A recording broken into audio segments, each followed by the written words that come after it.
जी हाँ बच्चों, जैसा कि आप लोगों को पता है कि हम लोगों ने पिछले क्लास में जो पढ़ा था वो हमद के बारे में पढ़ा था। तो आज हम लोग ये 10वीं क्लास का जो बुक है उसमें जो है वो आपका शबनम कमाली का एक हमद है, उसी हमद को हम लोग पढ़ेंगे। तो उससे पहले हम लोग ये जानने की कोशिश करते हैं कि हमद का राइटर जो है वो कौन है, शबनम कमाली। तो शबनम कमाली के पूरा जो है उनका बायोडाटा यानी कि तारुफ के बारे में अच्छे से मालूमात हासिल कर लेते हैं, ताकि किसी भी एग्ज़ाम में इसके रिलेटेड कोई भी क्वेश्चन आ जाए तो हम लोग वहाँ पर उसका पूरा आंसर देने का कोशिश करेंगे, पूरा सॉल्व कर देंगे। जहाँ तक हम लोगों से बनेगी बात वो आपके साथ यहाँ पर रखा हुआ है। तो एक शेर इसी के साथ मैं सुनाता हूँ। खुदी को कर बुलंद इतना कि हर तकदीर से पहले, खुदी को कर बुलंद इतना कि हर तकदीर से पहले खुदा खुद बंदे से पूछे बता तेरी रज़ा क्या है।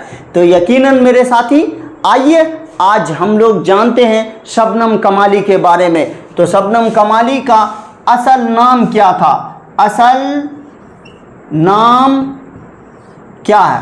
तो इसका जो है शबनम कमाली का असल नाम है मुस्तफ़ा रज़ा, मुस्तफ़ा रज़ा। आप इस चीज़ को याद रखिएगा, इसका असल नाम क्या है, मुस्तफ़ा रज़ा है। तो इसकी मुस्तफ़ा रज़ा किसका नाम है, शबनम कमाली का नाम है। जी हाँ दोस्त, याद रखिएगा शबनम कमाली का असल नाम क्या है, मुस्तफ़ा रज़ा है। शबनम कमाली, शबनम जो है ये क्या है, तखल्लुस है, तखल्लुस है। तखल्लुस क्या है, शबनम कमाली एक शायर है। हर एक शायर जो है अपना क्या करते हैं, एक छोटा नाम, कलमी नाम क्या करते हैं, वो अपने शेर में पेश करते हैं। तो उसी कलमी नाम को क्या कहा जाता है, तखल्लुस कहा जाता है। तखल्लुस क्या है, शबनम है। याद रखिएगा शबनम क्या है, मुस्तफ़ा रज़ा का, मुस्तफ़ा रज़ा का क्या है, शबनम जो है, शबनम उसका मुस्तफ़ा रज़ा का तखल्लुस है। और ये मुस्तफ़ा रज़ा साहब अपने शेर में क्या करते हैं, तखल्लुस पेश करते हैं, जिसमें शबनम उनका क्या है, तखल्लुस है। याद रखिएगा शबनम कमाली का असल नाम क्या है, मुस्तफ़ा रज़ा है।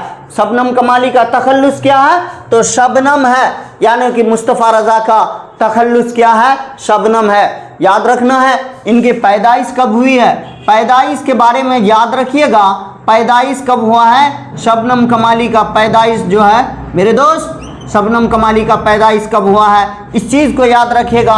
22 जुलाई, 22 जुलाई को, 22 जुलाई 1900 कितना में, 1938 ईस्वी में। याद रखिएगा इस चीज़ को कि 1938 ईस्वी में क्या हुआ था, इनकी पैदाइश हुई थी। मुस्तफ़ा रज़ा कब पैदा हुए थे, 1938 ईस्वी को। कहाँ पे पैदा हुए थे, तो याद रखिएगा पोखरीरा गांव का नाम है, पोखरीरा, पोखरीरा, पोखरीरा, रीरा, पोखरीरा, रीरा गांव में, पोखरीरा गांव में क्या हुआ था, पैदा हुआ था। जो कहाँ पे है बच्चों, जो जिला का कौन सा है, जिला सीतामढ़ी है। याद रखिएगा सीतामढ़ी, मढ़ी, याद रखिएगा सीतामढ़ी में। शायद आप लोगों को दिखता नहीं होगा, मैं इधर आ जाता हूँ, जो कहाँ पे है, जिला सीतामढ़ी में है। पोखरीरा ये गांव का नाम है। याद रखना है जुलाई कौन सा, 22 जुलाई को 1938 ईस्वी में किसकी पैदाइश हुई, तो मुस्तफ़ा रज़ा की पैदाइश हुई। कौन सा गांव है, पोखरीरा गांव है। जिला कौन सा है, सीतामढ़ी है। मेरे दोस्त इस चीज़ को याद रखिएगा, यकीनन यहाँ से क्वेश्चन पूछा जाता है। मैट्रिक का सेंटअप एग्जाम में पूछा जाता है, मैट्रिक का एनुअल एग्जाम में पूछा जाता है, यहाँ तक कि मैट्रिक का जो मेन एग्जाम होता है, मैट्रिक एग्जाम, उसमें भी ये क्वेश्चन आया हुआ है। तो इस चीज़ को याद रखिएगा। 1938 ईस्वी को किसकी पैदाइश हुई थी, मुस्तफ़ा रज़ा साहब की। कौन सा डेट था, तो 22 जुलाई था 1938 ईस्वी को। कौन सा गांव में पैदा हुआ, तो याद रखिएगा पोखरीरा गांव में। पूछ लेगा कौन सा जिला में पैदा हुआ था, जिला सीतामढ़ी में पैदा हुआ था। याद रखिएगा रियासत कौन सा था, रियासत का नाम भी पूछता है कि मुस्तफ़ा रज़ा साहब, यानी इसकी मुस्तफ़ा रज़ा साहब की रियासत कौन सा है, तो ये भी याद रखिएगा। बिहार का नाम सुने हैं आप लोग, बिहार बोर्ड से पढ़ते हैं और ये बिहार से ताल्लुक़ रखता है। तो इस चीज़ को और भी अच्छा से आपको याद होना चाहिए कि मुस्तफ़ा रज़ा का जो है पैदाइश कौन सा रियासत में हुआ था, वो बिहार रियासत में हुआ था। कौन सा जिला था, जिला सीतामढ़ी आप लोग जानते हैं कि आपके मिथिलांचल इलाके में आता है। इस चीज़ को भी याद रखिएगा। तो यहाँ तक आपको मैं समझता हूँ कि आप लोग इस चीज़ को नोट डाउन कर लीजिए और इसके बाद जो है आपको फिर आगे की तरफ लेकर के चलते हैं। जी हाँ बच्चों, जैसा कि आप लोग इससे पहले लिख चुके हैं, जो नहीं लिखे हैं तो उसको पीछे करके लिख लीजिएगा। तो अब चलते हैं हम लोग कहाँ, उनकी वफ़ात कब हुई थी। वफ़ात पढ़ते आप याद रखिएगा कि शबनम कमाली जी का वफ़ात कब हुआ है।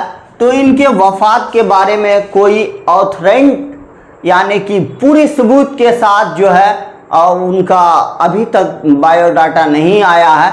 ये याद रखिएगा आम तौर पर 2004 जो है, ये 2004 हम इस तरह से लिखे हैं, ये उर्दू वाला है मेरे भाई।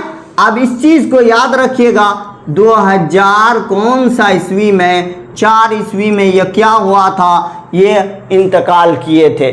4 या 5 इस तरह से 5 भी दे सकते हैं आप। इस तरह से क्या कीजिएगा 4 या 5 ऑप्शन में मैक्सिमम जगह में यही आता है कि 4 ईस्वी में क्या हुआ था, ये वफ़ात कर गए थे, इस दुनिया से इंतकाल कर गए थे।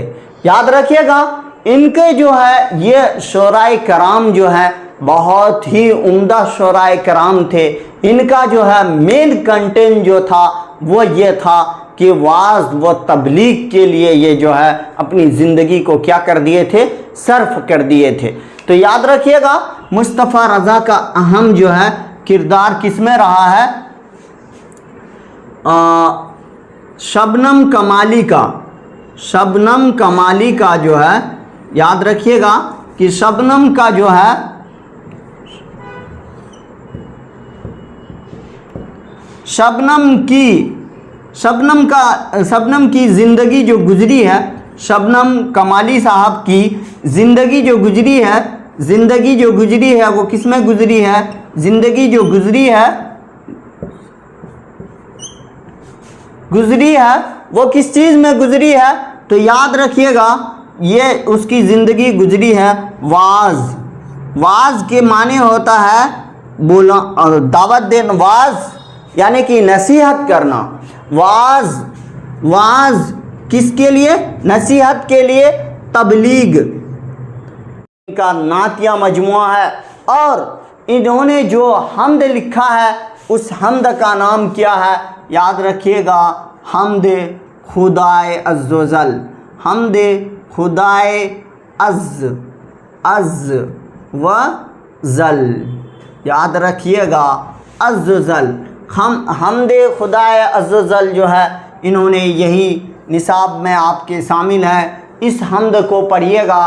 तो आपको पता ही है कि पिछले क्लास में आप लोगों को बताया ही है कि हमद किसे कहते हैं। तो हमद के बारे में आपको बहुत ज़्यादा उसमें पूछा जाएगा, तो वो आप बुक से पढ़ेंगे, वहाँ से आपको बातें समझ में आ जाएगी। हमद का पूरा तारीफ़ बताया हूँ मैं आपको, इसी तरीके से नात के बारे में भी बताया हूँ, मनक़बत कसीदा के भी बारे में बताए हैं। तो आपसे एक क्वेश्चन ये भी आ सकता है, कौन सा, कि हमारे निसाब कि हम लोगों ने क्या क्या सीखा है, इस चीज़ के बारे में बता देते हैं कि शबनम कमाली का असल नाम सीखे, उनके पैदाइश का डेट सीखे, वो किस गांव में पैदा हुए इस चीज़ को सीखा, उनके बाद उनकी वफ़ात कब हुई, उनके जो है ज़िंदगी किस चीज़ में गुजरी, उनका क्या क्या तसानीफ़ है। तसानीफ़ में नातिया मजमुआ उनका 5 गो है, अनवार अक़ीदत, रियाज़ अक़ीदत, ज़िया अक़ीदत, शोभाए अक़ीदत, फिरदौस अक़ीदत। तो चलिए इन सबको आप लोग एक बार नोट डाउन कर लीजिए। इसके साथ साथ आप लोग बने रहिएगा। इसके बाद मैं इसका ऑब्जेक्टिव सेशन लेकर के आऊँगा और प्रत्येक चैप्टर के साथ साथ आप लोगों का ऑब्जेक्टिव भी कराता जाऊँगा, ताकि एग्ज़ाम का जो ये है उस चीज़ को आप लोग अभी से ही तैयार कर लें। उसके लिए 2 महीना के बाद ऑब्जेक्टिव सेशन ना करने लगे, आपको लोगों का 99% आपका क्वेश्चन सॉल्व होगा। और मैं ये दावे के साथ कह सकता हूँ कि मेरा क्लास का पढ़ाया हुआ आपको 100% एग्ज़ाम में काम देगा, ताकि आप लोग खुशी खुर्रम होकर के क्या कीजिएगा, आप लोग हंसते खेलते हुए मुस्कुराते हुए आइएगा कि उर्दू में मैं इफ्तिखार अहमद सर से पढ़ा हूँ और उर्दू में मेरा जलवा 99% रहा है। आप लोग जैसे पढ़ाते जाते हैं इसको पढ़ते जाइए, याद करते जाइए, इंशाअल्लाह आप लोग फतह पा जाइएगा। और दीगर सब्जेक्ट का भी जो आपको यहाँ पे मिलता है नोट्स वगैरह, आप उस चीज़ को भी पढ़िए, उनसे भी आपको इस्तिफ़ादा हासिल होगा, फ़ायदा होगा, ज़िंदगी में आपका हमवार होते जाएगा। एक दिन कंपटीशन का एग्ज़ाम में आप आकर के कहिएगा कि मैंने इफ्तिखार सर से पढ़ा था, मैं फलाना कोचिंग सेंटर में पढ़ा था, वहाँ से हमारा जो है बहुत, इस चीज़ को आप लोग क्या कीजिए, शेयर कीजिए, सब्सक्राइब कीजिए और इनको ज़्यादा से ज़्यादा आप लोगों का साथ देने की ज़रूरत है। मैं बस इतना ही कहकर आज विदा।